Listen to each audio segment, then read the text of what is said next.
Space, the final frontier. This is the voice of Optimus Prime. My continuing mission, to order attacks on the evil Decepticons, to call every subordinate an old friend, to give uplifting and inspiring monologues that fuel nostalgia like no one has before. Hello, I'm the angry... Hello, I'm the Angry Spork. The heroic Autobots have been crossing paths with a whole lot of different franchises over the years, some that may seem completely out of nowhere. But seeing as how they're known for traveling the galaxy, it only makes sense that they'd eventually meet up with the flagship of the United Federation of Planets. I'm taking issue with Star Trek versus the Transformers, fully aware that Linkara has already reviewed it. I intend to wait to see that episode until after I'm done with my own critique. So if there's any similarity in our jokes, it's pure coincidence. And it may mean either I'm getting better at this or he's getting worse. Let's hope it's not that. Let's start off with issue number 1 and see if this story makes us boldly read on or order a red alert.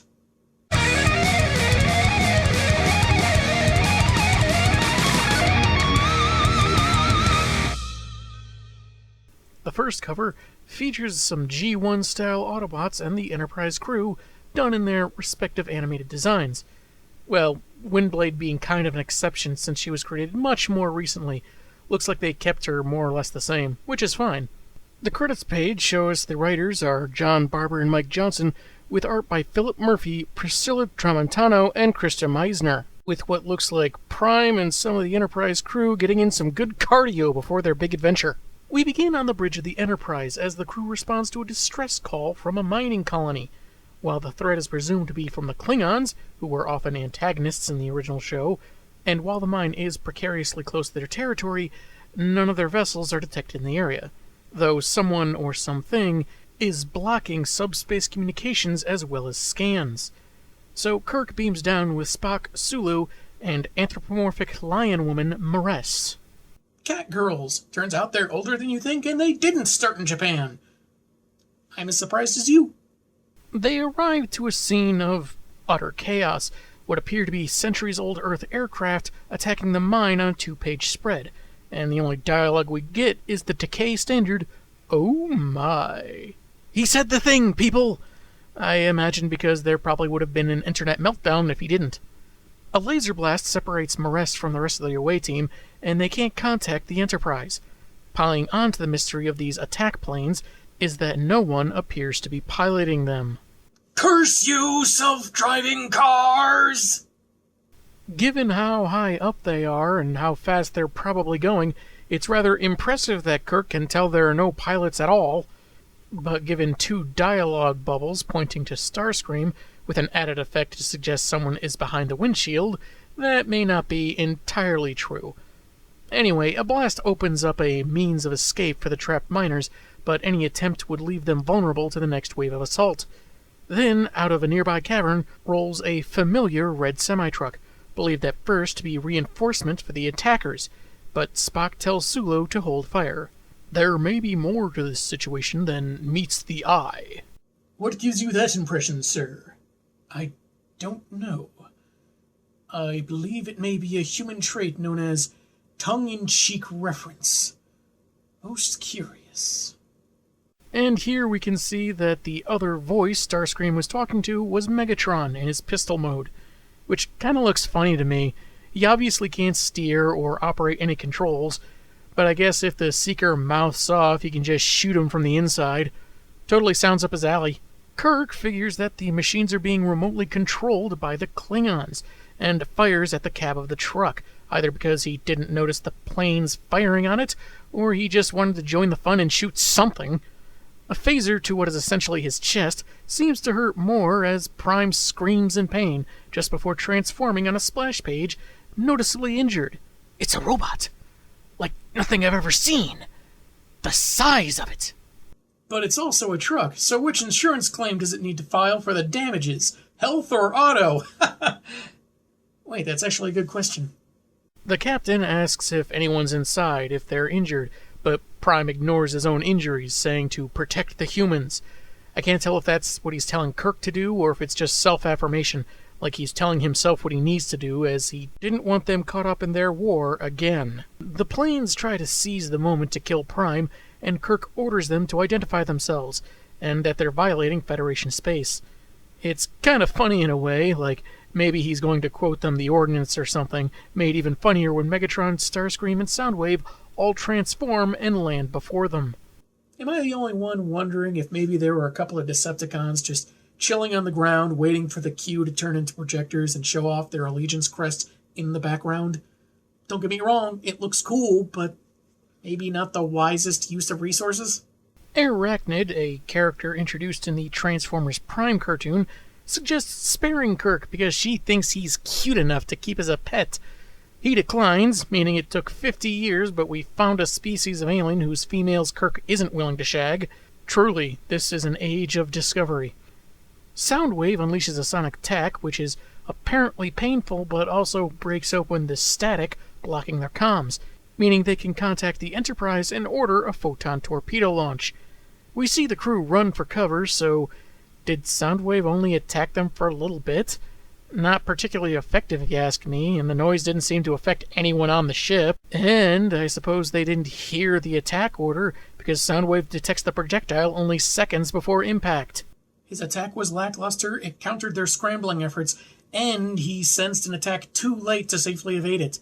Maybe stuck as an 80s boombox for centuries has limited Soundwave's abilities. Perhaps he'd be more deadly if he stuck around long enough to copy the form of one of those pill-shaped speakers. Given their enemy apparently has unseen reinforcements, and they're backed up by phasers by the away team, Megatron orders a retreat until they gather more intel. And it's in their escape that Soundwave detects a signal from a nearby moon. A Decepticon signal, no less. Kirk and Spock see the Optimus, who's unresponsive, but still has electrical activity. They call for Scotty and Bones to beam down, nice touch with the Starfleet-shaped panel here, in order to see if they can find a way to fix Prime, and we get another cheeky nod that McCoy is a doctor, not something else. One of these days, the Enterprise will be faced with a threat that will require Bones to reveal his other field of expertise: interpretive dance.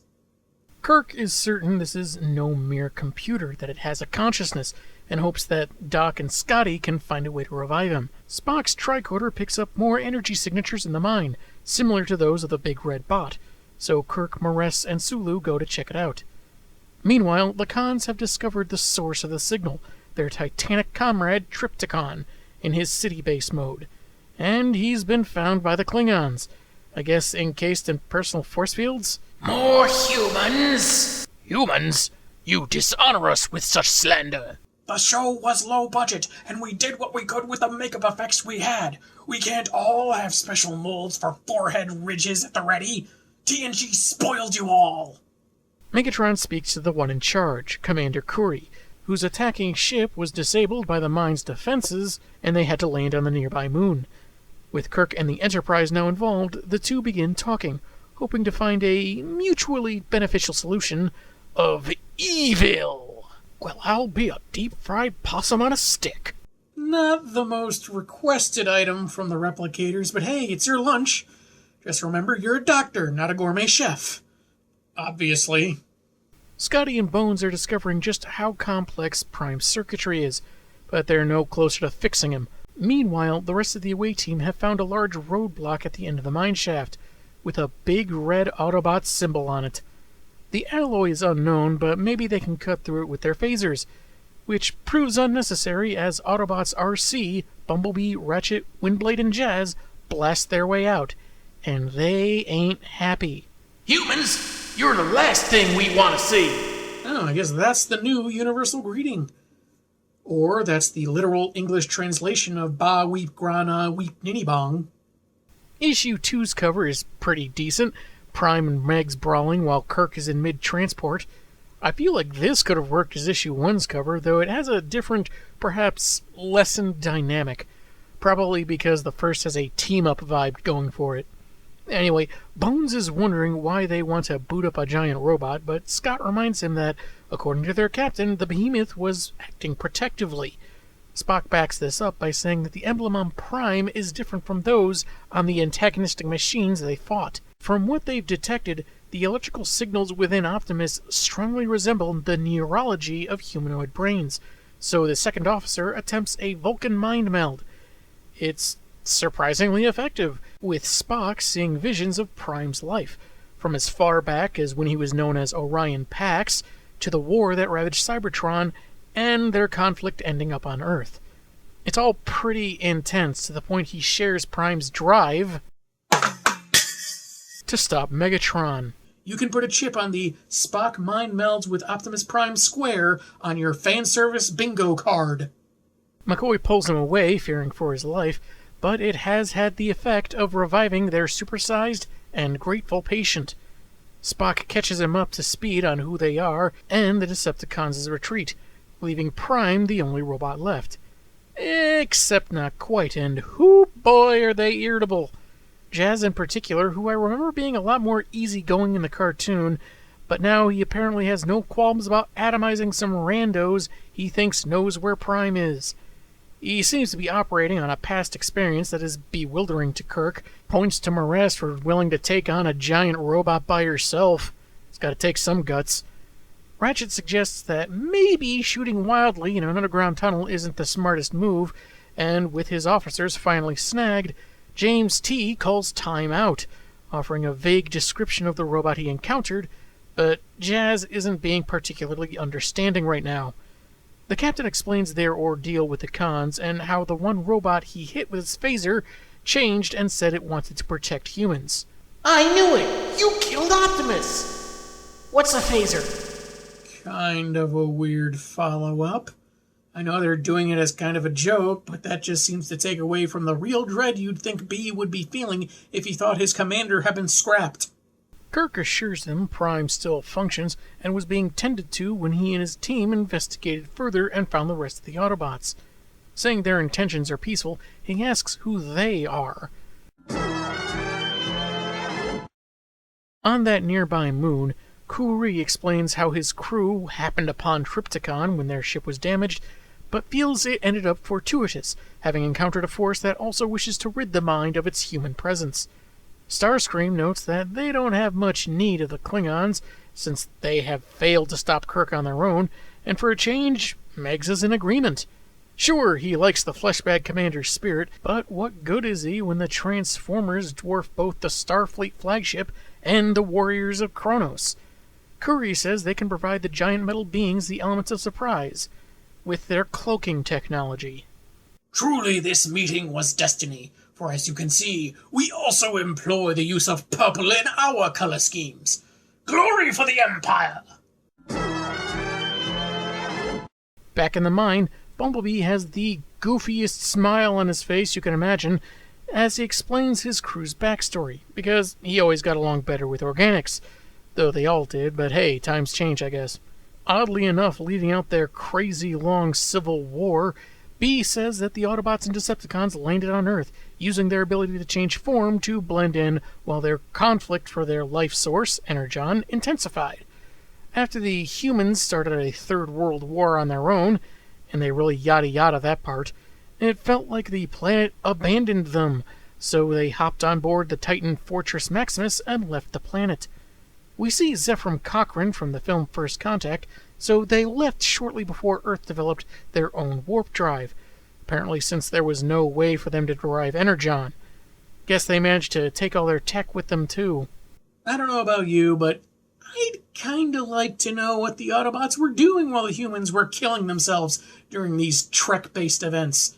I could see Prime choosing not to interfere in strictly human affairs, but he's also about protecting life, so that decision would have had to be painful for him.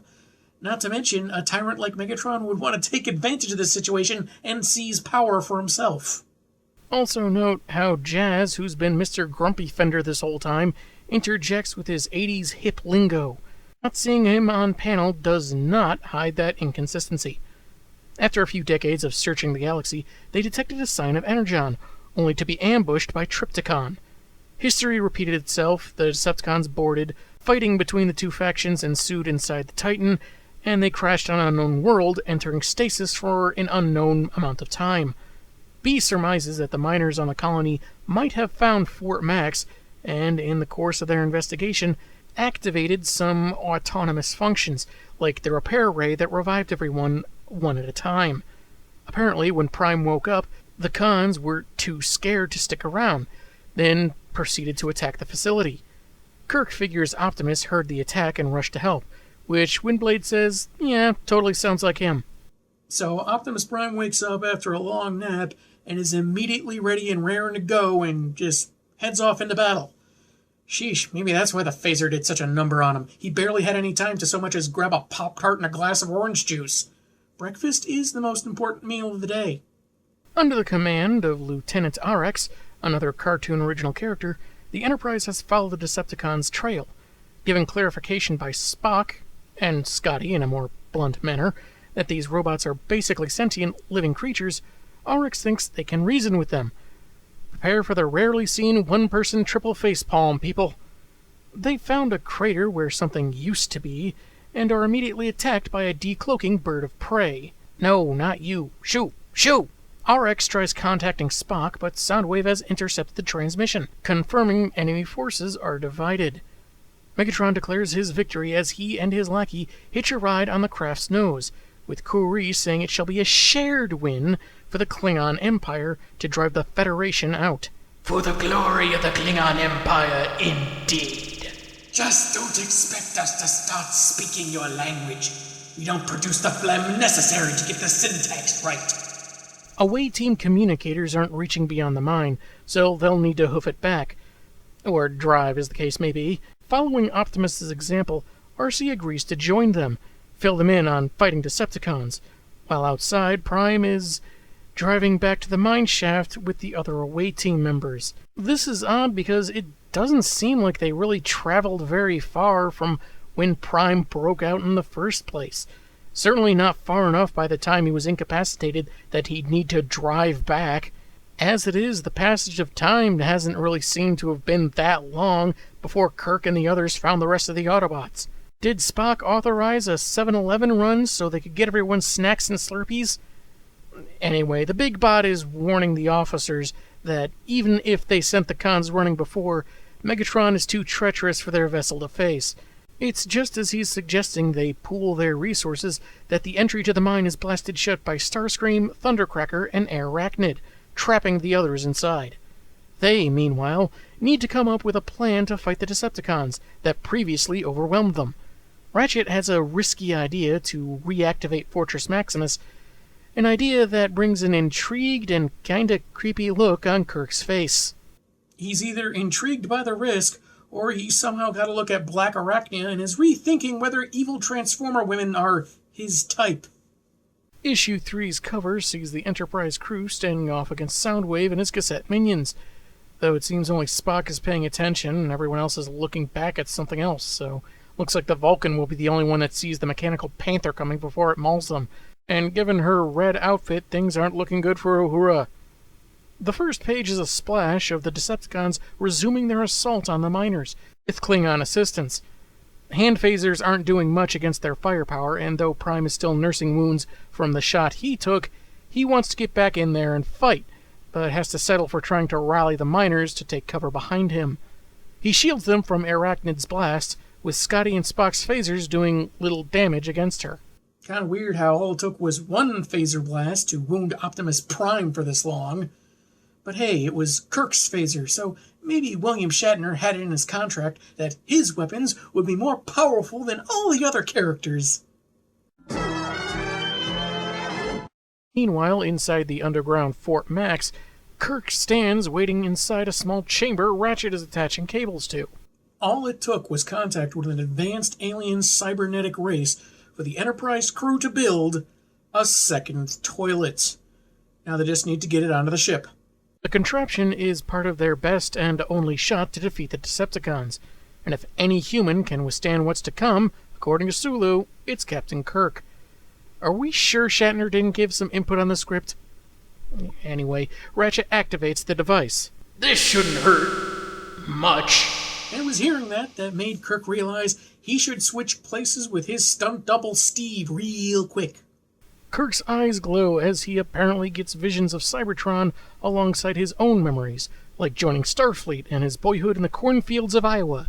His allegedly extensive knowledge of the Enterprise, every bolt and screw apparently, is uploaded to Fortress Max's database, and as he exits the chamber a little weary, Jazz compliments him on his fortitude, understanding why his crew is so loyal. Good thing the Autobots didn't meet the James Kirk of the Kelvin timeline, or else memories of trashing a sports car would have given Jazz's dislike of humans even more justification. It was a really nice car. Did notice an odd flub here in this panel. There's the tail end of a dialogue bubble, but no dialogue and no character for it. Maybe they originally scripted someone to chime in, but scrapped it. Anyway, as they get to work with the data they've obtained, topside, the Decepticons are advancing, with Bones refusing to let his mechanical patient go out and risk his life, distracting them just so the rest of them can escape. Spock agrees, saying it's illogical for Prime to engage the enemy. Good thing the Enterprise crew didn't encounter the Michael Bay Transformers, or else their lack of logic would have made the Vulcan's brain melt into goo. Instead, he hands his phaser to Mr. Scott and surrenders to the Decepticons. Commander Kuri transports down, thinking he's caved to the might of the Klingons, but really, Spock thinks it's futile to resist a superior force, when surrender may ensure the safety of the civilians they're sworn to protect. Optimus stands with him, proudly and able to speak at normal speed now, insisting the humans be allowed to leave. Seriously, has Prime just not noticed there are humanoid but not human species around here? Anyway, Starscream is in mid-gloat when the Enterprise, bearing an Autobot crest, bursts from the ground. They laughed when I planted a warp nacelle in my backyard.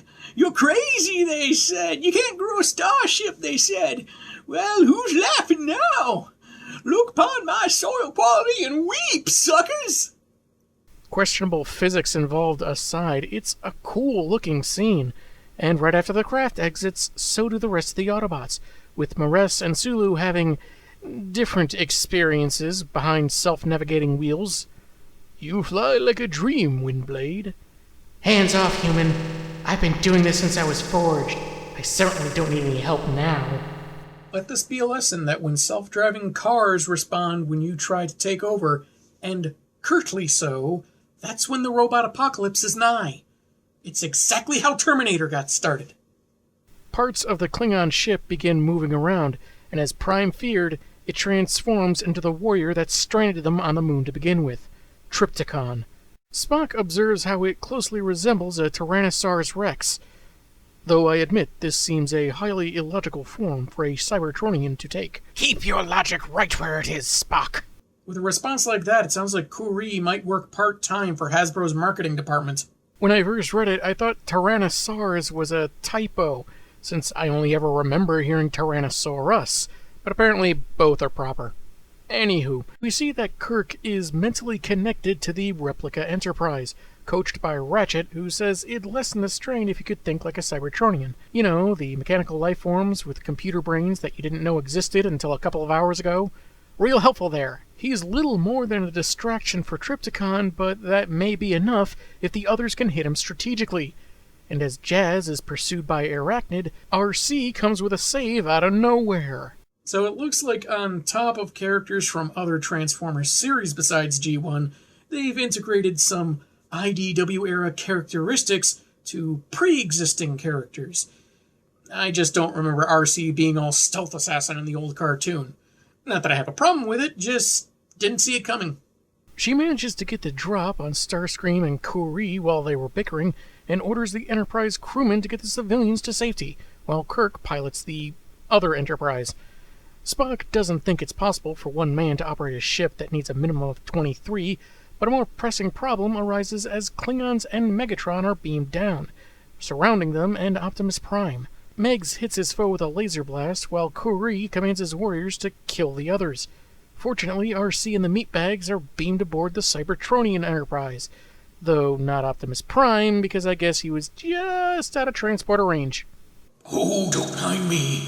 I'm just the Matrix Bearer, wounded by phaser fire that didn't hurt anyone else, and shot point blank in the stomach by Megatron. I'll be just fine. Jerks. Now's the time the mechanical medic suggests they do that trick they discussed earlier, apparently off-panel. It requires a lot of concentration, the complicated structure of the vessel, and controlling each and every part, setting Kirk's brain on fire. But eventually, it results in a splash page of Fortress Tiberius in robot mode. I have no words. I got nothing. Tune in next week because I think that's how long I'll need to process what I just saw. I'm the Angry Spork, and man, have I got issues.